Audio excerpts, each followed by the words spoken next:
Hello, friends. Sherry Truler with Red Apple Auctions. Today, I want to talk about comparing your virtual versus your in-person galas. What's the pros for each? And the reason that this has become so timely here in August of 2021 is because a number of my fall clients who planned for in-person events are now finding that because of COVID restrictions or hospital admissions really bumping way up in their areas, they are starting to have to rethink that and are considering going to virtual again. So we're talking about these pros of virtual, pros of in-person, trying to figure out what's going to work for them. And I thought I would share this with you here today.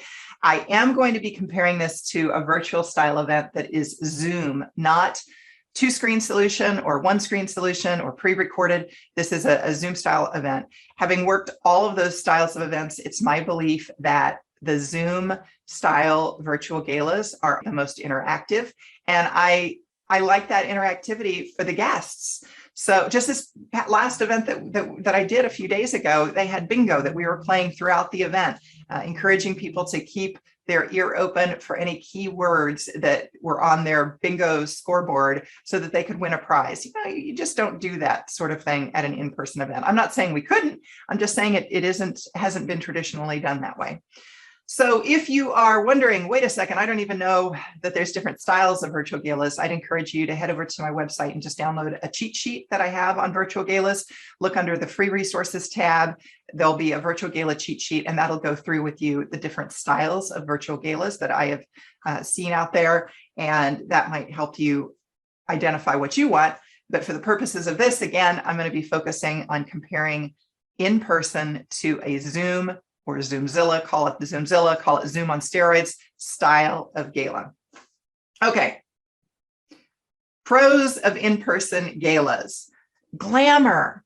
This is the one time of year for some of your guests where they can get dressed up, get their hair done, do their nails. It's a big night for them. And because that is such a glamorous night for them personally, that gives them a reason to support you. That is not replicated in Zoom. We can have contests, best dressed contests and so forth, but it's not the same. Number two, party atmosphere. Oh, some of you make the evening just magical. I've walked into ballrooms before that the lights and the smells and the music and the wonderful food, it's just a magical evening. And if you've got that kind of an evening, and people are having fun in this wonderland, and it makes them want to give more money, that is different than what we can replicate in a Zoomzilla style virtual gala. Party atmosphere. Socializing. It is true that guests will socialize in the chat feature of Zoom. This is not the same as when you're at an in-person event. Whether people are socializing with friends or new friends, or business associates. It's just that whole energy of being around other people. Years ago, I had a gentleman take me on a first date and it was to a gala. That's not happening on a Zoomzilla style virtual gala. So socializing is a pro for in-person events. Number four, business networking. For several years, I worked with the American Heart Association here. Lost the camera there. All right, we're back. Years ago, I worked with a group here in the Washington, D.C. area, and it was business networking was such a big deal to that event that they would put on each chair a piece of paper that would list the table number, who bought that, what company bought it, and then the list of the 8 or 10 people seated at that table who were attending.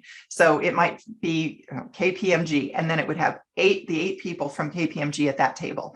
And other businesses were buying tables as well, and they were targeting who to go talk to. At the end of the night, I could always find programs that were left over by people. I never found one of those sheets of paper that had everybody's name on it. It was a business networking event for sure, or at least that was a big part of it. They gave, but it was a big part of it was to just connect with other people too. And then finally, another pro of an in-person event is that from a guest perspective, an in-person event might feel more like a a proper event. It's a real event. And that might make it feel like you're worthy of support because you're putting on a real event. So those are the 5 pros of in-person galas. If we look at the pros of Zoom style virtual galas, well, number 1, less work.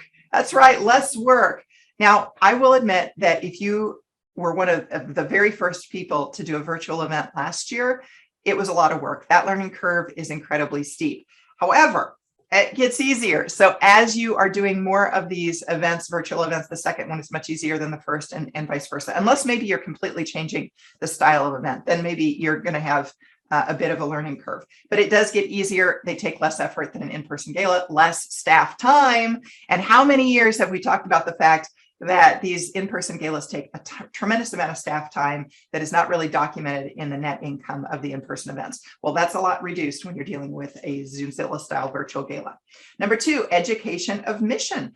I've observed that guests seem to better comprehend your programs and your mission at a virtual style gala than an in-person gala.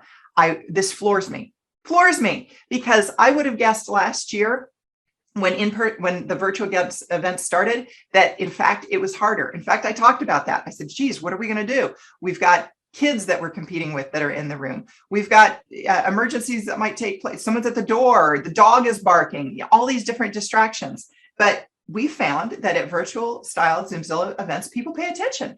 Maybe it's because their friends aren't sitting next to them chatting with them, so they're paying more attention. Whatever the reason, education of mission is definitely a pro for virtual events. Number 3, time commitment.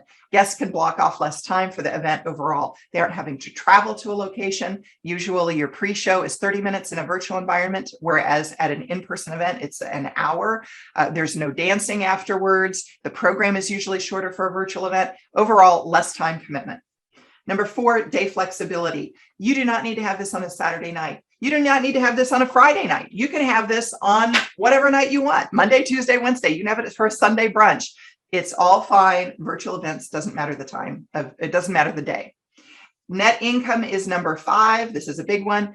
Dramatically reduced production costs have led to pretty strong net incomes, sometimes much better incomes than what we saw for in-person events. I don't know whether this will continue, but if it does continue, this is a huge incentive for doing a virtual event. Net incomes stay strong. And then finally, what is equal in both styles of galas, in-person or virtual? I would say peer pressure. Because of the Zoom chat feature, people can apply friendly peer pressure to others. In fact, interestingly, you can chat to someone you don't even know and apply peer pressure. For instance, I can see Joe is not bidding again, and I can say, Joe, let's do this for the kids. I don't know Joe, but I can apply peer pressure in that chat function to Joe to get him to bid again. If I know Joe, I can say, Joe, you and Audrey need to take this vacation, right? So I can be a little bit more specific in how I do this. Or you guys, come on, bid against me. It just depends on who you are and how you know the bidder as to how you engage. At an in-person event, there is also peer pressure, but it's more relegated maybe to the people that are at the table. Although sometimes I'll do things that will encourage peer pressure from others, like I'll ask people to cheer on the bidder, for instance, try to do something like that gets people involved. Keep losing you there. All right, I'm back. I just think that the peer pressure is different from a virtual to an in-person event. There's still peer pressure. It's just applied differently by maybe different people. So that is either or. So friends, there you have it, some pros and ideas for both in-person and virtual events. You can decide what's going to happen to you this fall. If this video was helpful to you, I'd like to ask that you like it, you share it, you subscribe so you'll be alerted to other videos as I put them out. You can do that below. And if you're looking to reach out and perhaps figure out what you're going to be doing for your fall event, maybe you're looking for an auctioneer, please go ahead and set up an appointment with me at redappleauctions.com. Go to the Contact Us page and you will see my calendar. You can set up something directly from there. It's going to be a great rest of the year. We're doing virtual, we're doing in-person, we're doing hybrid events. It's a big mix. So look forward to visiting with you about your event. As always, good luck.